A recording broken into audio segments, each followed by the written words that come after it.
ये आकाशवाणी जयपुर अजमेर है। अब आप रितिका गुप्ता से अजमेर जिले की चिट्ठी सुनिए। इसके लेखक हैं ओम माथुर। प्रधानमंत्री नरेंद्र मोदी ने पिछले दिनों भारत के जिन 554 रेलवे स्टेशनों के पुनर्विकास का वर्चुअल शिलान्यास किया, उनमें अजमेर रेल मंडल के अजमेर सहित 6 स्टेशन शामिल हैं। इनमें अजमेर, ब्यावर, फतेहनगर, जवाई बांध, रानी और सोमेश्वर शामिल है। अजमेर मंडल रेल प्रबंधक राजीव धनखड़ ने बताया कि इनमें अजमेर रेलवे स्टेशन के पुनर्विकास पर 450 करोड़ रुपए खर्च किए जाएंगे। यहां प्लेटफॉर्म की संख्या 6 से बढ़ाकर 8 की जाएगी।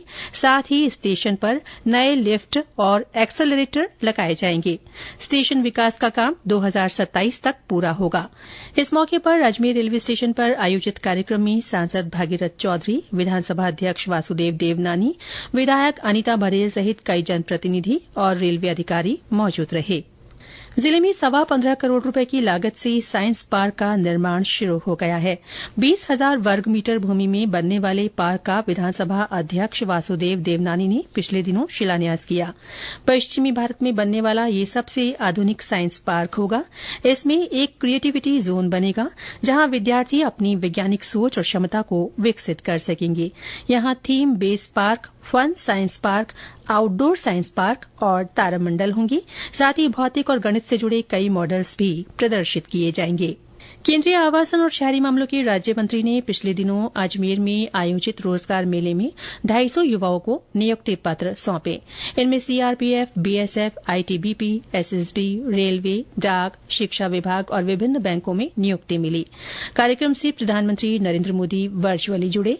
इस मौके पर केंद्रीय राज्य मंत्री ने कहा कि प्रधानमंत्री ने देश के विकास के लिए पिछले 10 सालों में जो कुछ किया है, वह आजादी के बाद की मिसाल है।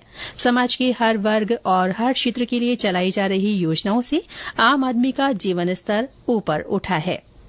जिले की सार्वजनिक परिवहन व्यवस्था को मजबूत करने के लिए सरकार ने अजमेर में 30 इलेक्ट्रिक बसें चलाने की मंजूरी दे दी है। इससे आमजन को प्रदूषण रहित आवागमन की सुविधा मिलेगी और सार्वजनिक परिवहन व्यवस्था मजबूत होगी। जल संसाधन मंत्री सुरेश रावत ने पिछले दिनों अजमेर और पुष्कर में जनसुनवाई कर लोगों की समस्याओं को सुना और अधिकारियों को तुरंत समाधान के निर्देश दिए। जनसुनवाई के दौरान विभिन्न इलाकों में पानी की किल्लत की समस्या सामने आने पर उन्होंने अधिकारियों को अवैध जल कनेक्शन तुरंत काटने के निर्देश दिए। साथ ही बिजली, चिकित्सा और सड़कों को लेकर मिली शिकायतों को 7 दिन में दूर करने को कहा। महाशिवरात्रि का पर्व जिले भर में धार्मिक उल्लास के साथ मनाया गया। सुबह से ही शिवालयों में श्रद्धालुओं ने पूजा अर्चना, रुद्राभिषेक और अनुष्ठान किए।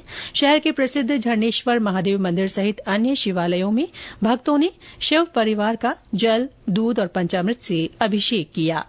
राष्ट्रीय सड़क सुरक्षा माह के तहत जिले में कई कार्यक्रम आयोजित किए गए। स्कूलों और कॉलेजों में विद्यार्थियों के लिए ड्राइंग, पेंटिंग और निबंध प्रतियोगिताएं हुई।